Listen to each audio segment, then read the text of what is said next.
Nature as healer. Welcome to my pond. Welcome to the wild skies. You might hear some thunder and lightning cracking up there. Welcome to a bit of a smoky sky, making me a little nervous. Just to deviate a little bit, I often feel so sad when I think about how many animals burn in fires and lose their lives. The particular fire that burned this year, I mean, fires happen all the time around where we live here in Mount Shasta, Northern California. But when that fire happened in Australia a few months back and burned so much of the country and killed so many of the animals, I gotta tell you, I cried every single day thinking about that. It was a terrible thing, and I could feel those poor animals and those poor people in Australia trying to fight that. And that was global warming related, no doubt. And it just made me sad every day. And so important. It's so important that we become Earth caretakers and care for our planet and try to stop those kinds of events. If we don't do it, the future's only going to hold more of that. Nature as healer is the subject I want to talk about right now. And I guess the way I want to approach it is personally right now first. When I grew up, I had some pretty dramatic and traumatic things happen to me as a kid. I don't want to turn this into a therapy session, so I'm not going to go into detail. I don't think I need to do that, but you have to trust me. Some pretty horrendous things happened to me around 7, 8, 9 years old. And those things don't affect me to any large degree today at 65, and they haven't in much of my life, because I had a very strong, close personal relationship with nature. I was raised in the woods by 3 mentors who taught me, but more than anything, my greatest mentors of all were the animals, the plants, the trees, and the earth itself. And when those difficult times came, I went to the woods, and I found healing. I found purpose. I found beauty. I found food for my soul. I learned the meaning of true love.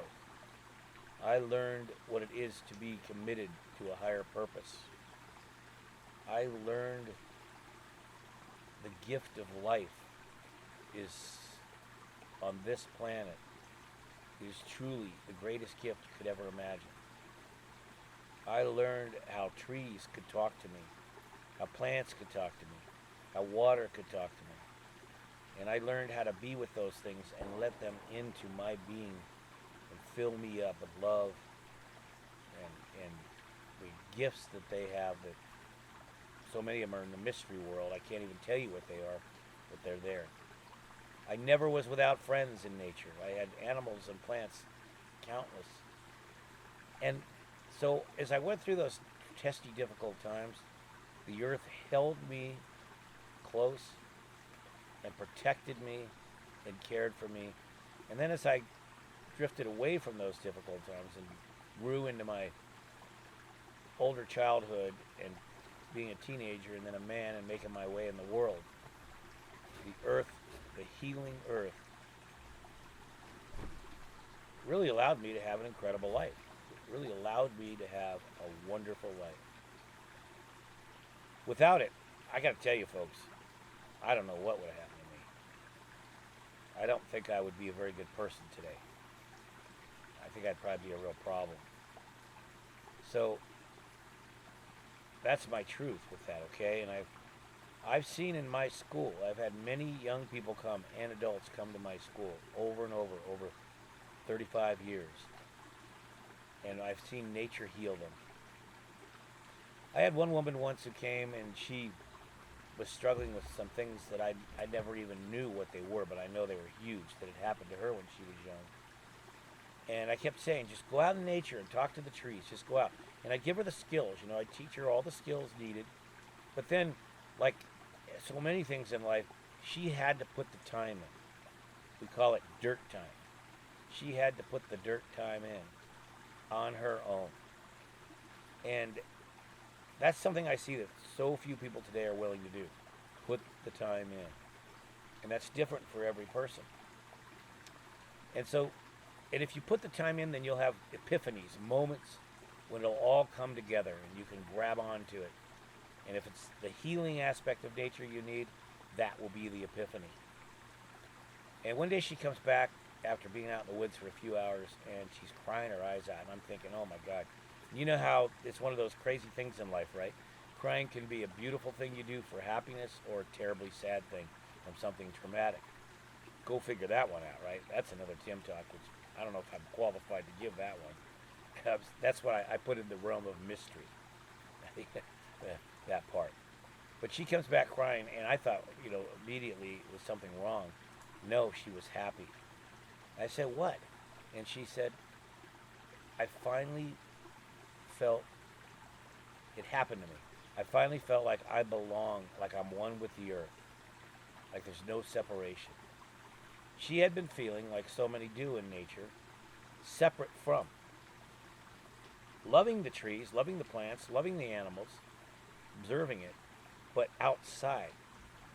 And I kept telling her there's this moment, you'll have this, if you're patient in your life, and I'm telling you all now, where that, if you put your time in, your dirt time, you time in nature, where you're not always a human being doing, you're just being, exploring, curiosity, there'll be a time when you'll have an awakening, an epiphany moment, and you and the earth will be one. Think of that words. You and the earth will be one. You won't think of yourself as separate. The earth won't think of you as separate. You will be one. That is a life-changing, dramatic moment in a human being's life. And then when that happens, that's the earth. That's a healing the earth gives us. It's like calling you home again. And all of a sudden you find your home. Even though you always were home, you're home. It's safety, it's love, it's heart, it's purpose, it's a reason to live bigger than yourself. The earth gives us that and so much more. So that is healing. It's a healing, a natural healing. And that's something I think we should all strive for. Now, earth is also a healer in other very practical, pragmatic ways, like all that we need for life comes from the earth. The food we eat, the ground that we stand on, the ground that grows our food, the air that we breathe, the beauty that we see through our eyes. All our senses experience the earth and all that it offers. That's all food for the soul, we say. That's all a type of healing. The more we shut down and don't acknowledge that, don't allow it to be a part of us, that hurts us. That keeps us separate. When we let it in, healing happens. And then often, the simplest way of healing is if you're exhausted and you're tired, you go jump in a creek or a lake, and the prana, the life force of the water, just comes around you and fills you up. That's healing. Often, to receive a healing, you just have to take the moment to acknowledge that it's actually happening, or to have awareness that it's happening. That's a vital part. Awareness that it's happening. There's no better feeling than being brutally hot and seeing a tree and having it call you to sit in its shade. That's at a moment of epiphany, of healing. The tree is offering its shade to you. And then to lean up against it and feel its life force. Drinking water from a natural spring or a clean creek. My gosh, and you feel it go down your throat, into your body, and fill you up. Fill you up. That is a healing that takes place. Being able to, let's say you're a person, you're dealing with anger or intensity, and you need to get it out of you. What better place to go for a long walk or a run or a climb up a hill or a cliff? Let nature, and as you go deeper into the earth, well, the old saying is, your troubles drift away. Your troubles drift away. That's allowing the earth to heal you. Being able to spend time with a songbird and let its song in, and let its song come into your being, that's a healing. Being able to see an elk or a deer or a bear out in a meadow and just know that it's a sacred moment. You got to see that being. That's a healing.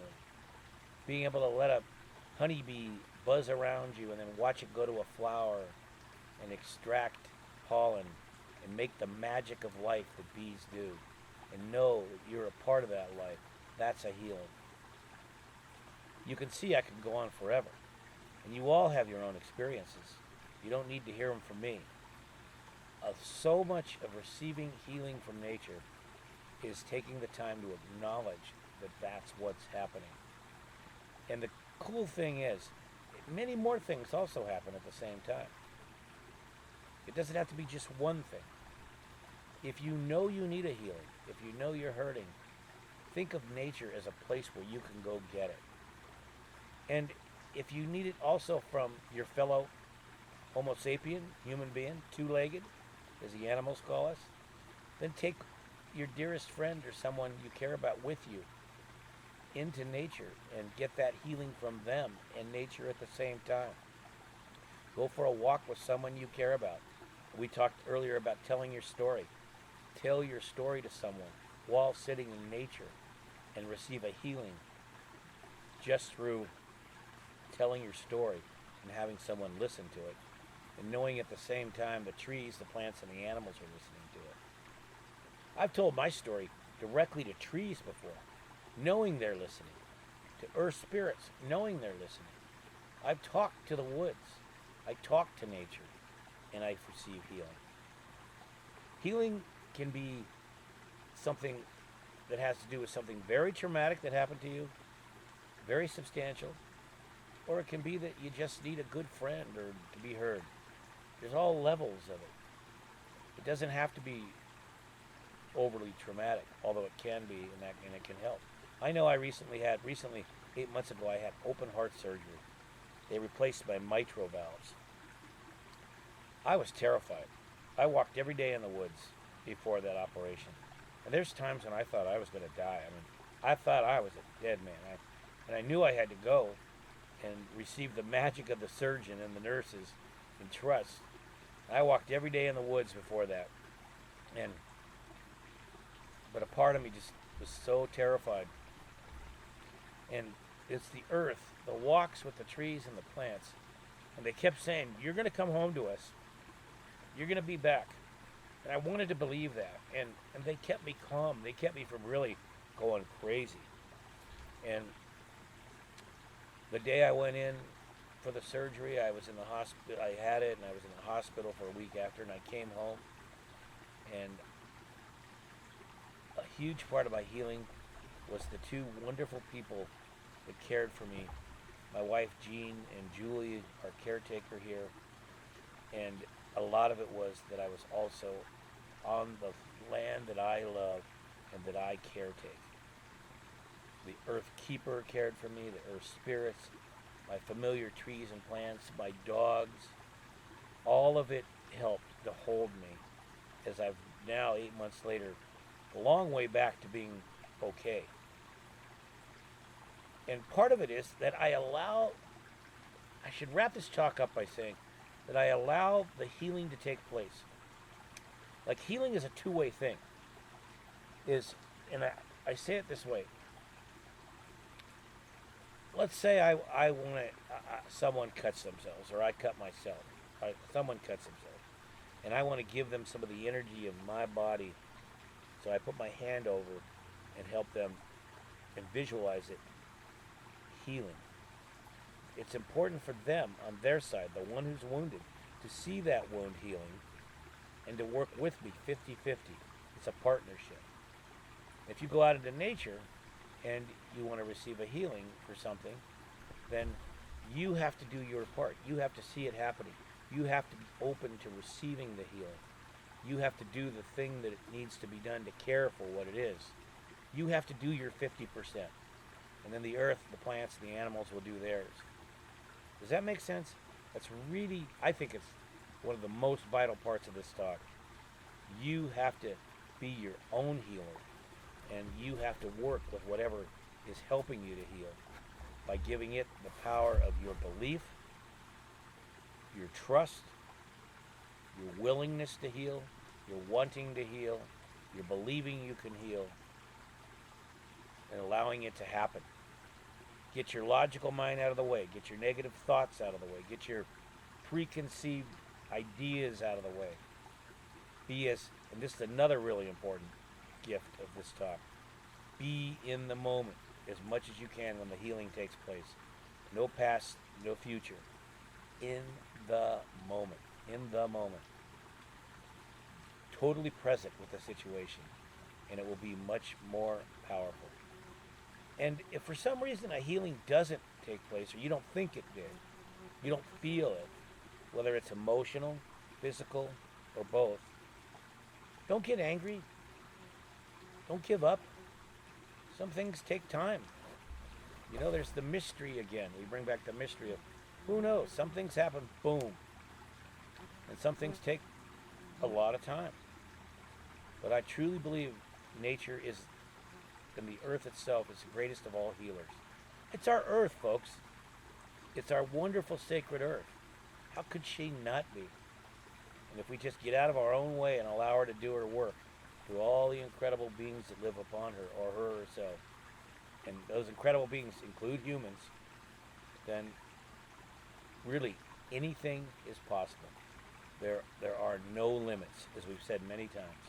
Anything is possible. Anything. So allow yourself to be healed by the earth, and she'll do it for you. Oh,